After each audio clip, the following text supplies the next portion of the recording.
Hello, everyone, and welcome back to Search, Deploy, Commit. I'm here with Alexclusive, one of the top players in all of Warzone. He's a current leader of the clan Python. He's run many clans before as well, and currently, he's currently the 1v1 ladder leader. He's the champion there. He's taken first in the 2v2 and 3v3. I don't know what you haven't won, Exclusive, but thank you so much for being here on our show. This is just great to have you. Hi everyone. Thank you for introducing me in such a positive light. I'm Alexclusive. My voice is probably familiar to all of you who used to watch WGL live streams. My biggest regret about all of Warzone is how rare those have become. Those were really my favorite part of everything. I mean, I started off in the time when we were still looking at the rabbits of PS, when it was happening every week, and when I could never surpass the first round. And I was very happy when I got to the second by a boot win or something. Yeah. And yeah, for those that don't recognize me, I am the founder of Python. I'm not exactly the leader right now, but we never had much of a leader. I mean, we're a group of people who know each other since many years, most of us.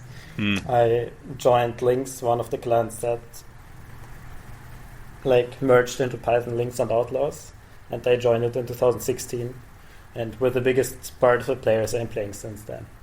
So it's really like a group of friends. I mean, I would say we're way beyond the point where there's a leader. As a person who, More of an organizer. Yes, and it's hard to find one, pretty much. I mean, you have to convince someone or force someone or emotionally blackmail someone to create tournaments, to create events, to do this kind of stuff. So everyone is completely shocked when something's being done. Yeah, I suppose. Very happy to be here. I like to... Oh, sorry, go ahead. No, I just wanted to say very happy to be here on your stream. Samurai Jack has invited me over. It was not my initiative. I was so happy to be on something like this again. We already talked before starting the stream how much I miss this kind of thing, like being on Warzone streams, or I've not been on a podcast but on many streams, and it was a great deal of fun. And there are so few RT events at the moment, and if this can contribute to them happening more often again, that would be so great. And I'm always up for this kind of thing. That's awesome. Good. Well, we're really happy to have you here. I always like to sort of start off the interviews, obviously with the introduction, but really, I like hearing stories about how people got started with Warzone. So tell us, what was your first game like, or how did you get introduced to the game itself? I know you said you started, roughly 8 years ago. Yeah, I created my account 8 years ago after playing single player without an account for a while and then freaking out that my progress disappeared. Oh no. So I had to create an account. I mean, I never played single player since then, so my account, it looks like I didn't complete any levels, but because I created an account and I started multiplayer and didn't want to play those anymore. But sure. The way I started off with the game is pretty basic. I heard from many people who Googled Risk online and tried to find a good just board game clone, right, of those who knew Risk. Just that I didn't even know Risk. I was coming back from a handball game with my team, and one of the guys had a Risk clone on his smartphone, and I couldn't remember the game name, but I remembered Risk, so I Googled Risk online and tried a couple of games and found a lot of trash, and then found Warlight. And I really enjoyed it, and I'm playing it since then. That's great. I love hearing these stories, and I think even for myself, I'm like, I really don't remember how I came across it, but just you find it and takes you away. That's nice. I mean, how long ago did you get it? Oh, for me, it's been maybe a year, 2 years now. Probably right around the pandemic when it started. I found it. I was looking on my phone for a new app to try, and that's how I found it. But wow, and you're so involved in it already. That's great. Yes. So, the other question that I wanted to ask you, I found your tagline on your account name, and I believe that's Russian that's on there, right? Yes, it is. That's good will win. How did you come up with the tagline? Like, what is the significance of that for you? That's a very long story. Oh, wow. Okay. Well, if you'd rather not go into it, we can have people reach out to you personally. But I wanted to ask. I was like, oh, that's really interesting. So I figured I'd speaking, ask you about it. Like, to explain the concrete wording. So first of all, it would take half an hour to explain it. On the other hand, it would be very hard to translate it in a way that makes sense. Okay. So I'll just say that I was looking for a way as like unpolitical as possible to make a statement about the Ukraine war, because like everybody in the Warzone community who knows me knows that I'm of Russian origin, or at least Russian speaking. Sure. And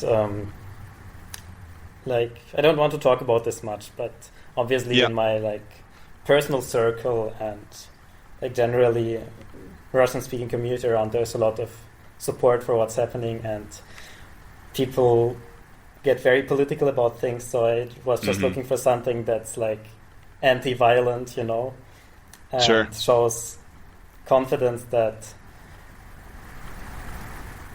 immoral actions don't succeed and don't lead to anything good. And I picked this one. It has a background, a historical background, the sentence itself, but I don't want to go into that. That's okay. Well, I really appreciate, even the short explanation, so thanks. And I'm sure if people want to know, they can always reach out and have that half an hour or hour-long conversation with you somewhere else. But thank you. It's not very interesting, and don't recommend. Except if you understand Russian, then it might be interesting. Yeah, right, sure. So, we even changed the Python in-game icon colors to the Ukraine flag for a while, until we realized that it's the original colors of the Python programming language, which was very funny to realize. So, kind of sort of going back into the game a little bit, obviously, tied in with Python. I know you didn't start with Python. Tell us a little bit about how you decided to start playing more competitively. Like, obviously, you started with single player, it sounds like, which is super great. You should definitely check out the episode with Lepanto if you didn't hear that already. But what made you start playing more competitively as a player? I would say I met the right people pretty much. It's pretty sad to make the references exactly, because most of them I retired. I met like one of the players.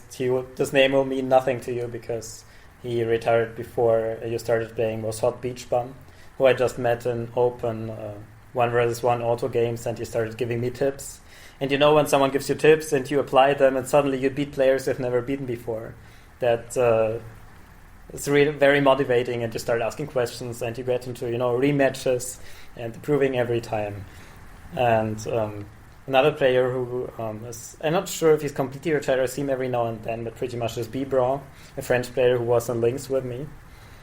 Now I think he's in French community. He has given me so many tips about the game, and so with that knowledge in hand, I tried the 1v1 ladder out the first time. Actually, I don't think it was the first time. The first time I scored something like 50th rank, and then I went on training with people and dropped out again to make my games expire. Okay, because I was a lot into this run thing.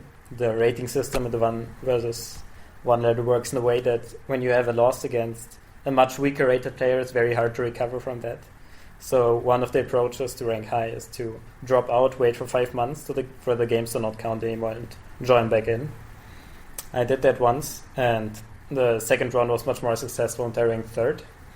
And I was noticed by my clanmate Quicksilver at that time in Links when I was clanless, and he by default messaged people who rank high in the 1v1 ladder and don't have a clan, and wrote me a great personal recruitment message, told me about the clan, and then we started talking about stuff, and it was a pretty obvious choice to get into it. And he invited me to the Discord server, which slowly became a place, not only for Warzone strategic talk, but also for really all kinds of business that interested anyone. It really became a group of friends. Are you still there? I met many of them in real life at this point, at different occasions in different countries, meetups, and Yeah, I would say that's like what really got me started was Quicksilver inviting me to Lux. At that point of time, I already thought I'm a great player, and by every significant skill advancement I made, I learned that I'm not. So at this point, I'm pretty convinced that I'm not as good as I think, because many times in the past when I played Warzone, I thought I'm so good, and then I met a player who was unbeatable for me, and I don't trust this feeling anymore. So I think there's always room to improve for everyone, and yeah, that's one of the great things about this game. It's never finished. Yeah, right. And so you got started with Lynx, and they're obviously a pretty big part of Warzone for a long time. And I'm obviously still catching up on history, and maybe just for some of the listeners that maybe are still just new to Warzone in general, did Lynx turn into Python? Is Lynx still around? What happened there?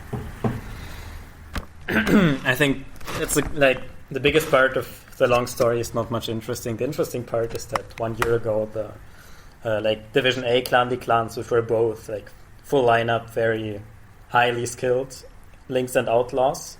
Like Lynx was led by me at that point of time, and Outlaws by my friend Platinum.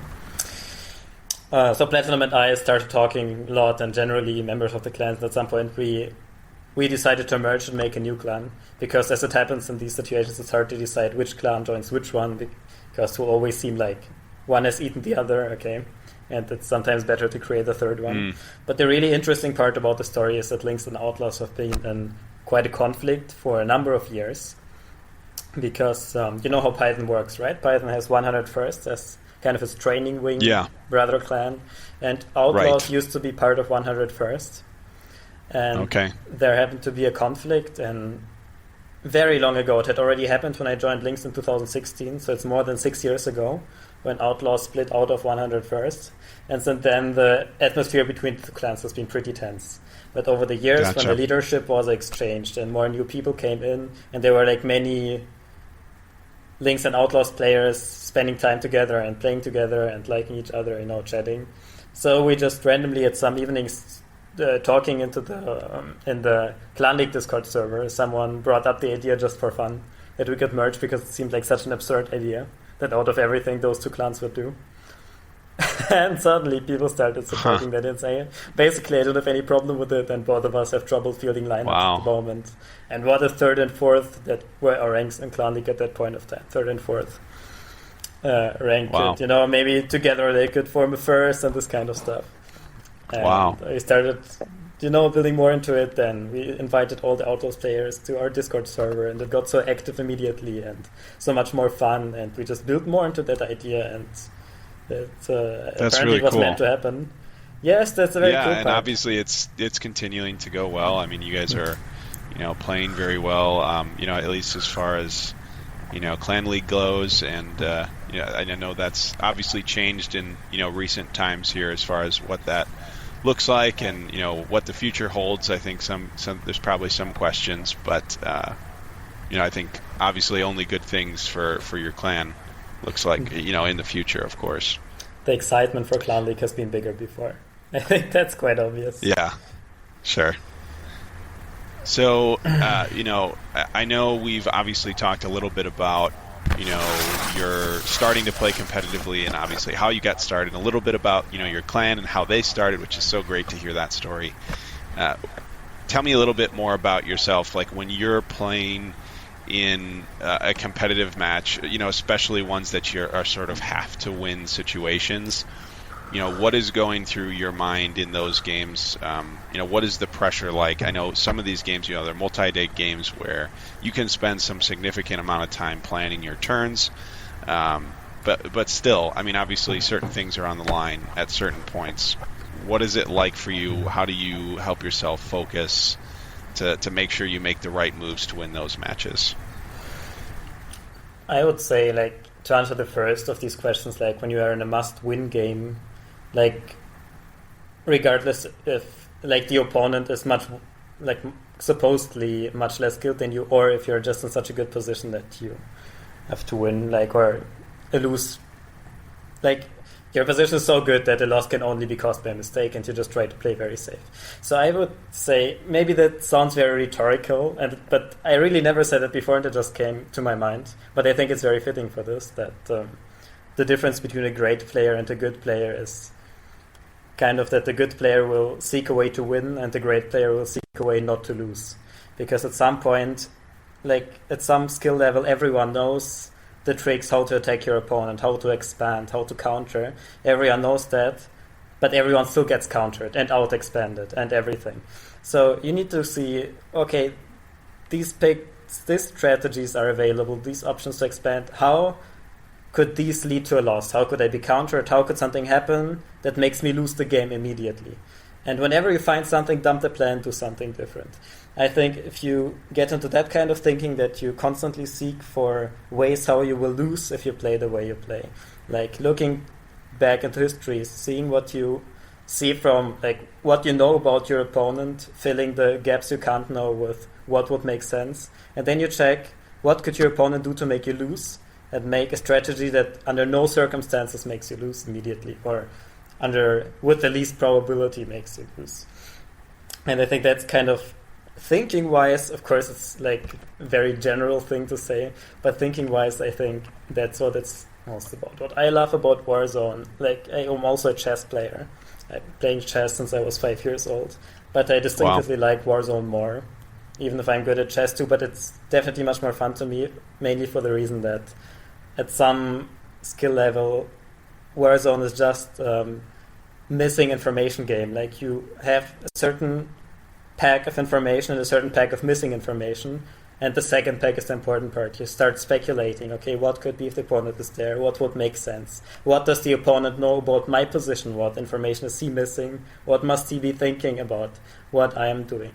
And this missing information is all about. Most games on some level get decided by counters that were unexpected or not accounted for sufficiently.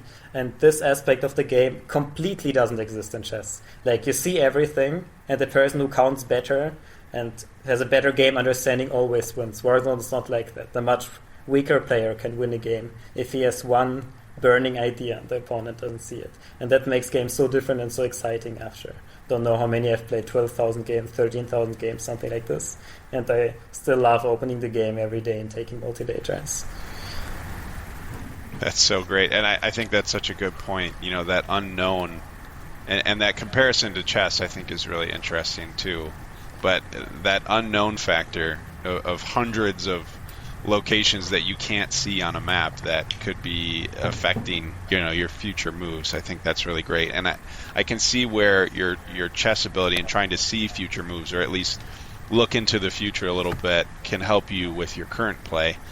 What are some of the similarities, since you've brought that up, you know, that you've seen that do help apply when you do see, you know, like if you play a spy card or a surveillance card?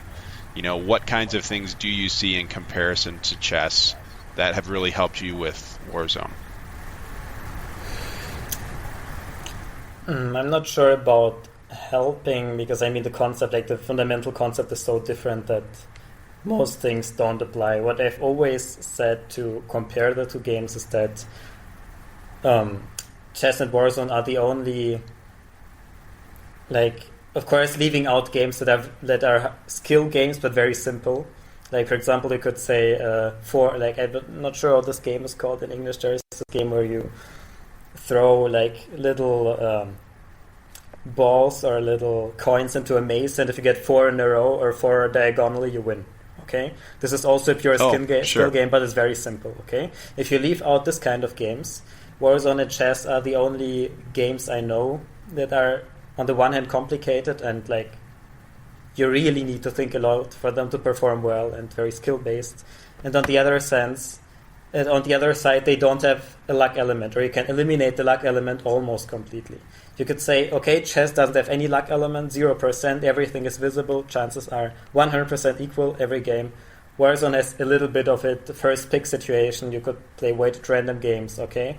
And their information differences sometimes are just random. So there is some luck, but it's very little. You see completely consistent performance of people who are much better, much worse. You have a completely normal rank distribution, and very, you can say chess is 100% skill. There is nothing random, nothing unexpected, but that's, in my opinion, also, especially in the modern world, the weakness of the game. Every chess computer that gets an engine, that gets a processor and can count is better than any human ever existed. Any computer will win always, okay? That's not the case for Warzone. In Warzone, every computer will have the same uncertainty, and every player has his own preferences, his own things he does, and there are so many situations where Warzone doesn't feature a perfect move. In chess, if you had the counting capacity to count infinitely into the future, of course that's not possible, but given that you had, okay, there would always be a perfect move. There would always be the one move that's correct. And if you don't do it, you do it wrong. You make a mistake. In Warzone, you constantly end up being confronted with situations where you have choices, where you have many proper strategies. Or like, to say a very simple example, sometimes people said that's not true. And you could come up with a perfect, like by analyzing all past games of your opponent and copying everything he did, you could come up with the most likely move. But I think that even in a situation, you know the medium Earth map, right? And there is a spot where the Antarctica territory borders 2 Australia territories. Okay? So, you know what I'm talking about? Yeah. No. So there is this double front, okay? Double front means you have one territory, your bonus, which borders 2 territories and another person's bonus. So you have the advantage that you can pick where to attack and your opponent won't know. Okay? So when you are there and your opponent is in Australia, you're in Antarctica and you want to break him, you could say, okay, you can attack any and it's dumb luck, okay? You could attack one and it would be, if he defends it, then it doesn't work. If he defends the other, you break him, or you attack the other, or you split your attacks or whatever. And there are like ways you could just flip a coin. But like there is more to it. Behind it, if you go, like there are the 2 territories, one of them is Tasmania and one is New Zealand. But them themselves are next to each other, doesn't matter, you break Australia, that's the big thing. Doesn't matter much which one you break. But after them, if you like climb up Australia and conquer the next territory, if you climb from Tasmania, you border all Australian territories next turn. And if you climb from New Zealand, you border all but one. So Tasmania has a strategic advantage. So mind games begin. So you're like, okay, obviously it gives me an advantage to attack Tasmania, but it's so small compared to breaking Australia. That's so much more important. I should ignore it, and probably my opponent will defend Tasmania because it's better, so attack New Zealand. My opponent will think, okay, what if that's exactly what he's thinking, and I will purposely defend the weaker one. This kind of thing. That's like the most simple example for a mind game. Yeah. Because it's just A or B. A is slightly better, but by a very thin margin. And you pick what to do. Sometimes this stuff is, of course, far more complex for most reasons. That's just like, without having a board and a concrete game, this one is the easiest to explain. And I really don't think, or let's say, I seriously doubt you can just put it all into a computer engine, and the computer engine will be as unpredictable about it as a real player. The computer engine could always do 50-50. Yeah. But it could never be like, okay, in this game, Tasmania has been attacked 3 times now. What can I about to do?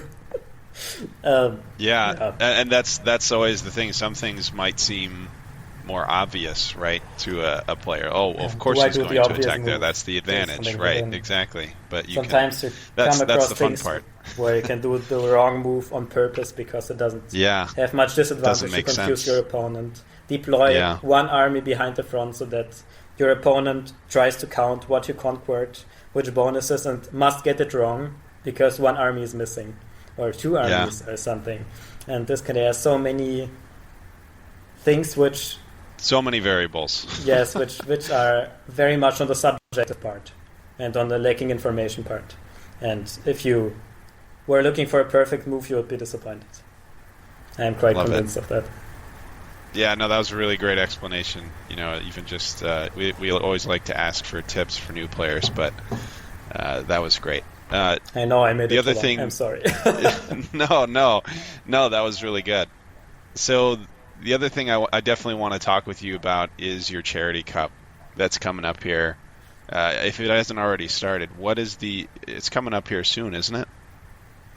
Yes, it was supposed to, like, the setup stream was supposed to be tomorrow, but I Okay. only got like 1/3 of the amount of players I wanted to make the format the way I wanted. I got messages from several players that I would be way more likely to get it going if I don't do it in the middle of summer.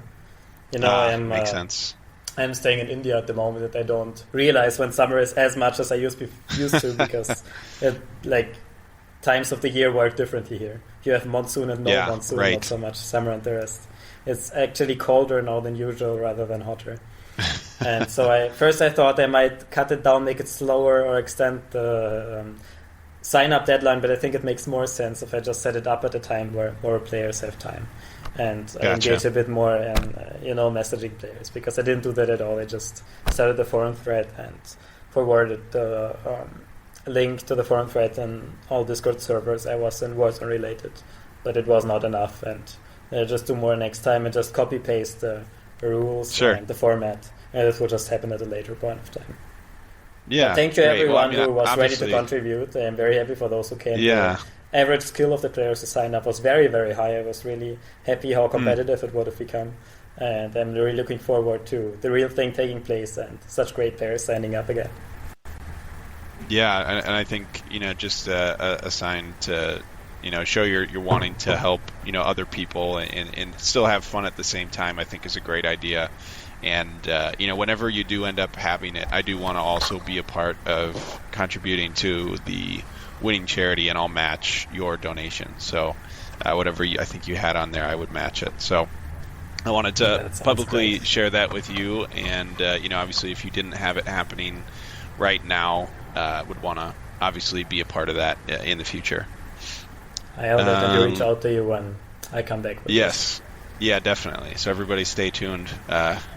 He will be doing it here in the future. The other thing that I wanted to ask about is, we typically like to ask players. Obviously, there's been some great new announcements in the last, couple of weeks here from Fizzer on the game itself, and some new things that are coming out. But what, if anything, is there anything, especially as a longtime player, that you would like to see improved in the game, or maybe even just in a community? What would you like to see more of in Warzone? Talking about what Fizzer could implement. I mean, I write Fizzer mails every one and then with ideas, but I would say, like, to say it as like neutrally as possible, his vision for the game and mine are very different. Sure. I think that says a lot about it. What I would like to see is, like, let's say point one, clan functionality. Clans have been around in War like almost since Warzone. I'm sorry, I'm still not completely over the name change a couple of years ago. That's okay. The clan system has been around since 8 years, 9 years, 10 years. I don't know exactly. Like, definitely almost a decade, if not over a decade. And we still don't, like, the first competition that involved clans by any means for more than just showing the icon on the site was Clan Wars.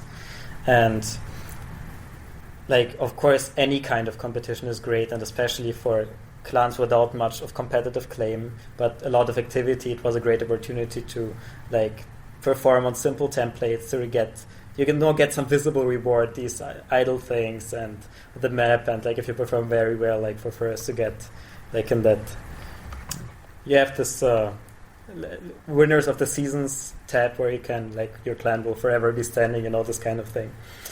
Sure. And of course it enhanced activity, but for of course I'm playing this game competitively since very long, and I'm a lot interested in this kind of developments. And for a competition, a tournament, or an event of any kind to be, like, interested for the competitive community, let's say, what is the competitive community? We often call it strategic community. You can say it's like clans that perform and Division A or B are all part of them, but, like, also more Clan League is, like, not the complete, like, not the only standard anymore, but you can say Sure. that's, like, to get the general idea. So there are, like, two things that are important. First, it's like templates you want to play. If a template is very simple, like the small Earth template, they can be played strategically, but they are like the 4 coins in a row game a bit. At some point you figure it out, okay? and you just play it correctly. There are very few situations where like, okay, I have 3 choices, I need to make a tactical decision, go back in history, figure all things out, make here an assumption there, count there. It pretty much doesn't exist, so it doesn't interest people when they are very good at some point and have played a lot about the game. I know it's one of the best templates when you start playing the game for many reasons, and it brings you really into it. It functions as a tutorial, as like to learn game mechanics to start playing. It's very great. Yeah. But it's not something competitive players want to play. Okay, that's one thing, that you want templates that really interest you, like templates and multi-template ladder features. Okay, I'm not sure if you're familiar with a multi-template ladder. You can say it's the most competitive thing there is in Warzone, and it features 50 of the most popular templates. And at the first version of Clan Wars came out, Fizzler just skipped all but one of them, and of course it wasn't very encouraging, right? That's one thing. And the second thing is, a competition which already lies in the word, is that it needs to be competitive. It needs to be based on skill, so that the better clans win. If you have a higher win percentage, a higher performance against better players, you need to end up high. What Clan Wars does, it counts the amounts of win, that's it. So it doesn't matter if you win or lose, as long as you play 40 games every day, you will end up very high. Because no other clan can play 40 games a day. And the more you lose, the more your rating decreases, and you get easier opponents, you win more automatically. So as long as you're not equipped with absolutely top players who can play at 40 at a time, who can play every day, which this situation has only occurred in the first couple of seasons with the Master Clan. They scored consistently over 50% of wins, despite having a high rating and keeping up 40 players. But even they got bored fast with the templates and with the necessity to play every day. Sure. So let me take some water. Wait. Gotcha.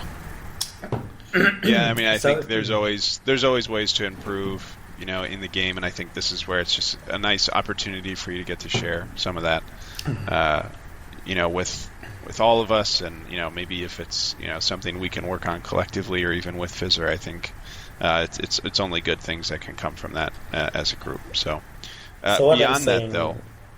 Oh yeah, please. I'll just finish shortly. I'm sorry. I know this was very long. No, go ahead.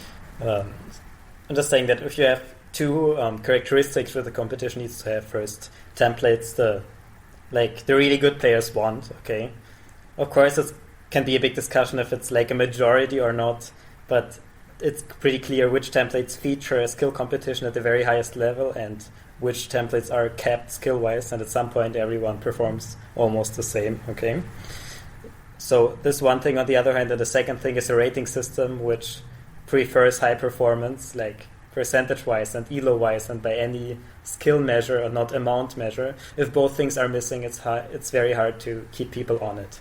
And that's why pretty much all of the Division A and B clans, except for M Hunters of Clan League, don't really play Clan Wars.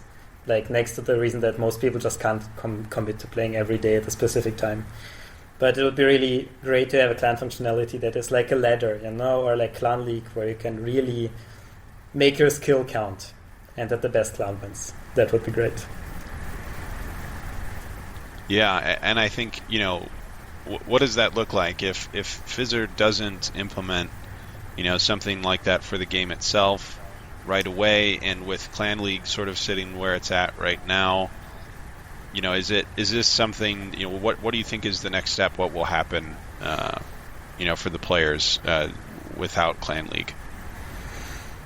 Well, over the years, so many ideas on competition that include clans and could be built in have been risen, and many of them are, of course, require a lot of programming from Fizzer's side, and I understand that he has priorities different than that, especially if he says that's things like idle, which don't interest some like me, but raise a lot of activity and a lot of revenues. Of course, I understand that too.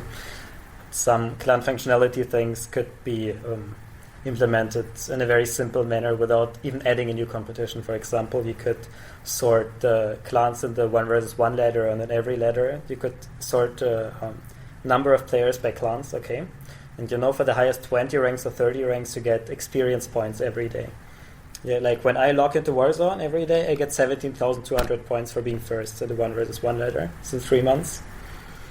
And second player gets 15,000 something, then 13,000, etc. Okay? And you could do the same with clans. You could have a clan leaderboard next to it and say, okay, this clan has this number of experience points every day, this clan has this number, and an equally big number gets distributed amongst clan members. For example, okay, you will have a clan leaderboard just next to the regular leaderboard. This is not a new competition, it's just you're drawing from data that's already available. And being no programmer, I can still tell that it's really not a hard thing to implement. And even that alone would raise so much of interest in ladders. Like, ladders have been the same in 10 years. And everyone who was skill-wise capable of giving the 1v1 ladder trophy has it by now. Or almost everyone. And there is no, except for experience points, which don't bring you anything because you unlocked everything. And most players do, you unlock the biggest part by level 57 or something. So, correct. Which, if you play regularly, you reach. So that would just be using game data from regular matches, or matches that are played in the ladders. Finally, give you an emphasis to play again. Like, there is no emphasis to once you have the trophy or some record breaking, which I can't beat. There is no motivation to go back into the ladder. But if there was a clan leaderboard and everyone contributing would add into it, and it would give some reward. Like, it could also be idle rewards. It could be experience points. It could be some gold medal on the clan page or anything of the sort. Sure. Seasons coins, I don't care. It could be anything, but something clan related and which everyone contributes to, but is a skill competition differently than Clan Wars that just counts the number of wins to your activity. I'm sure among people who like to play Clan League, and still there's a lot of people that would raise activity greatly, and I really wish for Fizzer to implement something like this. Which idea exactly? This is not so important, as long as it raises it's clan based, clans against clans. It's skill based, and on templates people actually want to play. Right. Awesome. And I think this is all really great discussion. Especially maybe even for people that are working on the next competition for the clans already, but for you yourself, Alexclusive, you've talked several times about, how you just really enjoy, and how all these other games that you've played over the years, you have, sort of fallen off because Warzone means a lot to you. What is it specifically? What's the secret sauce that keeps bringing you back to Warzone? I mean, what is it about the game that just really stands out for you? If you could pick one thing. I think you can actually keep the game aside for this and say that the community just means a lot to me. I've met many people from the game in real life. I chat not on a day-to-day basis, but almost weekly with so many people from the game about everything, about investing, politics, life, what they are doing, families, news, anything really, just you do to friends when you meet for a beer, And for many of them I have met for a beer. I have one you might have come across of Terminator from Master Clan, for example. Oh, sure. Every time I go to Germany, I meet him. We have beers, we play board games. We have a whole group of people at this point to do that. And I really got very attached to the people. And I would say that might be even more important than for the game itself. That this is the place where all of it has began, and where all of it still continues. It's an old little world where you can escape. And it's a great brain training that always goes on and doesn't end just because you get good. There's always someone better than you. There's always someone for who your ceiling is their ground, and you keep, even if you happen to be the best player in something, there will be always someone who tries to be better than you, and you have to fight to stay it. Okay, and this is this kind of game, and it still excites me a lot after so much time. That's awesome. Yeah, I think just everything we've talked about today has been great. Just getting into some of the details of your career in the game and everything that you do for the game. Especially the Charity Cup. This new plan that you've put into place. Thank you so much for being a part of Warzone, and for all of your contributions competitively and even beyond that. Obviously, like you said, with the community. Thank you for being on the podcast with me and talking about all this. It's been great. Thank you so much for having me. Anything else you want to share that before we kind of wrap things up? I think I've mentioned the WGL as the source of familiarity with my voice, in case anyone feels that. I really, really wish for WGL to be a regular thing again. I know we don't have a streamer at the moment, and participation has not been very high lately, but if anyone who listens right now is interested to stream WGL, to host tournaments, to comment on them, I would very much appreciate messages to organize and set it up again. I myself am not able to stream at the moment and not always able to participate because my time zone is very odd compared to what I used to have, and sometimes I just can't do times, like all the timings that are being set up. But I would greatly appreciate to, even if it can't be once a week again, it could be once a month. If you're a streamer or someone who's willing to comment or organize, please reach out to me, and we'll find a couple of guys and we'll try to set it up again. I would really like that. Awesome. Yeah, For let's anyone resurrect of you WGL. Unaware, WGL is a real-time competition which used to happen every once in a week, and it was live streamed and commented on. And wow. like every one of them has a number. We are at 190 and something at the moment, so 200 is upcoming. And there's like a big Excel spreadsheet that has all the winners on it. If you want to take a look at some example tournaments, you can search WGL in the Warzone forums. Every thread has a stream link where you can look into the old ones. Or you can, the WGL tournaments I won are in favorite tournaments on my profile page. You can click any of them and check it out. And if you like it, please message me. Yeah, definitely. Let's start it up again and get some more Alexclusive on these live tournaments. That sounds great. But yeah, I'll put some links in the episode so that everybody can either reach out to yourself or even the WGL videos that are out there, those streams, so people can check it out. But thanks again, Alexclusive. Thank you all for listening. Please check out our other episodes and our YouTube channel and all the socials. We're on everything now. It's crazy. I've just been all over everything. So feel free to check out whatever you're into, and hopefully we have something there for you. Thanks again, and we'll see you all in the next episode. Thank you so much for having me.